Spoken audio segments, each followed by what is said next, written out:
Thank you very much. Thank you very much, Mitch, and thank you, the organization from Northern California, for sponsoring this very important forum. I was just in the United Kingdom, and I'm sure some of you have seen it, the wartime bunker of Winston Churchill. And his words, never, never, never surrender. And I want to compliment you and your colleagues, Mrs. Rajavi, and the hundreds of people that will watch this, particularly the residents and victims in Camp Ashraf. And you are leading the fight for freedom in Iran. You fight in a much more difficult and much more dangerous place. And we compliment you on your bravery. We offer our condolences for your sacrifices, but we offer you our encouragement. Churchill also said once that the Americans could be counted upon to do the right thing in the end after they've exhausted every other possibility. Well, that's what I wanted to talk about a little bit today, briefly, if I might. My association with this issue really goes back to 1996, the Khobar bombing, which you remember took place in the eastern province of Saudi Arabia. At about that time, there was a change of policy in the administration, and the idea was that there was a new moderate president recently installed in Tehran, and the United States would take serious efforts to develop that relationship. And we began to get, in the FBI, directions in that regard, which we accepted. For instance, I got a call one day from the Secretary of State complaining that the FBI was photographing and fingerprinting the Iranian wrestlers who were coming into the United States. And then Khobar Towers happened. 19 Americans were killed. General Shelton, you and I sat in on meetings around this town in the aftermath of that. And we conducted an investigation where police officers were investigators. We're not politicians, we're not diplomats. And very quickly into the investigation, it became clear that although the attack was operationally performed by the Hezbollah in Saudi Arabia, the attack was organized, planned, funded, and executed by the IRGC. They had gotten the passports for the operators. They had funded them with cash. The general in the IRGC, who was in charge of the project, sat in the embassy, the Iranian embassy in Damascus, and gave them their passports. So we took all this information, this is 1996, now into 1997, and we presented it to the administration. I actually presented it to the National Security Advisor. And his reaction, I got a lot of different reactions around town the 9 years I was director. This was perhaps the most interesting one. When I told him that the IRGC and the Iranian government had murdered 19 Americans in the bombing at Khobar, his response was, well, who else knows about this? And I said, well, several dozen FBI agents, the Attorney General of the United States, and I think we should move to the U.S. Attorney's Office and procure an indictment. That was not on the agenda, and I respect that. Again, the issue was to try to develop a relationship with this regime. It didn't work, obviously, and in 1997, the MEK was put on the Foreign Terrorist Organization list at the request of the Iranian government and to appease the Iranian government. That bad decision has persisted for 14 years. In the Bush administration, and I have many friends in both administrations, I served in one, obviously, actually I served in two, technically, the offer came, again, to the United States government that the Iranian regime would control the operational use of improvised explosive devices in Iraq, and American soldiers, American service men and women would be protected. And that sounded like a really good idea, so we kept them on the list for another bunch of years. That obviously did not happen either. And as one of my colleagues said, more Americans killed in June of this year than last year, precisely as a result of this IED operation run by the Iranian regime. So the United States has not gotten a very good bargain in 14 years. And this group is not a terrorist group. As my colleagues have said, the MEK, the PMOI, however you want to define them, is not a terrorist group. Do you think for a moment that the likes of the people on this panel would be here if there was even a remote possibility that this organization was a foreign terrorist organization? By the way, you know, we all keep contacts with our associations and our agencies.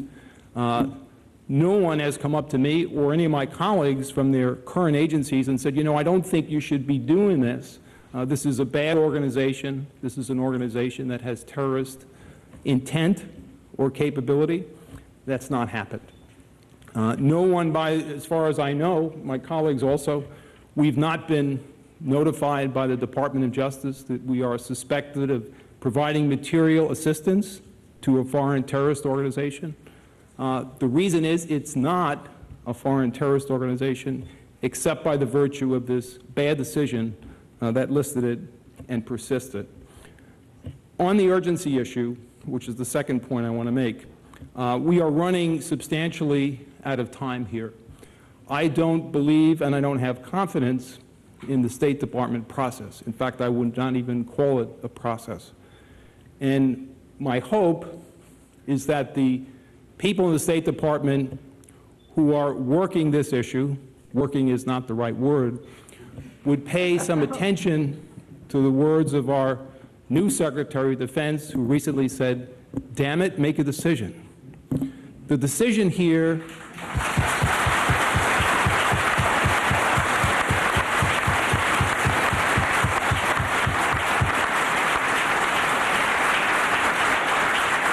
you know, this is not a complicated legal or factual issue. I've looked at all the facts that the State Department, at least, has agreed to provide. And the court, which is, by the way, 1 year ago today, the Court of Appeals for the District of Columbia found that the Department of State had violated the constitutional due process rights of the MEK. Violated the constitutional due process rights because they engaged in a legal and fact-finding process that did not verify the credibility of its sources, did not provide the information to the plaintiff, the MEK, to respond to, and sent it back to the Department of State and said, you have to do it again. What's been going on for that year is an absolute legal disgrace. Absolute legal disgrace. I used to do this for a living. I used to be on one side of the bench. For a while, I actually sat on the bench. The Court of Appeals specifically directed the Secretary of State to review the decision and report back to the court. They have well surpassed any semblance of regularity or due process in that review. And I think the review borders now on bad faith, my opinion. If I was a judge, which I'm not, and unfortunately this is before no judge at the moment, because the Court of Appeals, which is not a trial judge, sent it back to the administrative agency for a review. If this was before a trial judge, ladies and gentlemen, that judge would haul the State Department into a hearing, into a show cause hearing, why it should not be held in contempt of the court for delaying, without any justified basis, the completion of the court's direction. We spend a lot of time on the facts. Let me just mention a couple of them. The State Department is going through a process now. It's not a process. It's a slow. What they do is they assemble a bunch of documents. There's 10 of them here in front of me. I'm not going to take the time to go over them with you. Then they give them to the plaintiff. They give them to the MEK and their lawyers, and they say, comment on these. And they comment on them, and then they say, thank you for your comments. We now have to review your comments. But the importance is the irrelevance and the ridiculousness of these documents. Some of them, for instance, are press releases, which, by the way, the State Department had classified as classified documents. You know, it's a press release. It's a press article. One of them...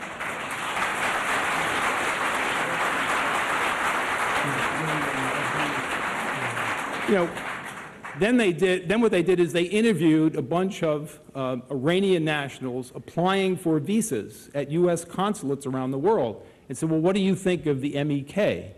This is during the interview. So, of course, the State Department that's interviewing me has listed this organization as a terrorist organization. I would like to get a visa to go to the United States. Ladies and gentlemen, what do you think they're going to say? So they take that information and they present it and they ask for comments. So this process is going on and on and on. Unfortunately, there's not a trial judge who can bring them into court and hold them into contempt. And unfortunately, we're running out of time. The last thing I'm going to say, Governor, hasn't been said here, but I think it's very important to say it. This is not just a case of the Department of State and the U.S. government not acting. It's not just the fact that they have not made this decision. The fact that they have maintained this organization improperly without legal or factual basis on the foreign terrorist organization list has given the Iranian regime, through its proxy in Baghdad, a license to kill. We saw that, and I think you've seen the videos, absolute documented war crimes of the Iraqi regime using, by the way, U.S. weapons, Iraqi police officers using equipment and training given to them by the Federal Bureau of Investigation, coming in and massacring innocent, unarmed freedom fighters, using as the basis of its justification the fact that the United States government lists these people as terrorists. A couple of our Congress members just recently met with President Maliki, and he reminded them in no uncertain terms, your government calls these people terrorists. And on again, when you see these arrests in Tehran, the ones that make it over the wall into the international media, they regularly arrest people and use as a basis for detention, conviction, and execution the fact that they are members, alleged members, of this organization. So the indecision here is not just an indecision, it is a facilitation of this regime through its proxy in Baghdad, unfortunately, murdering and killing. And we have an ambassador who ingeniously now suggests that they ought to move the people out because they're posing a danger by being on the Iranian border. The only thing I have to say in conclusion is I've been involved in this issue for some time. I am very frustrated. I am very disappointed with our Department of State, and I'm very disappointed with our government. The United States has a moral and legal obligation to act here. These people are protected under the 4th Geneva Convention. The U.S. has a promise in writing to protect them and to defer to President Maliki and his masters in Tehran who fear this organization. Why do they fear the organization? Because it's the only credible, effective, freedom-fighting force that threatens their regime. So.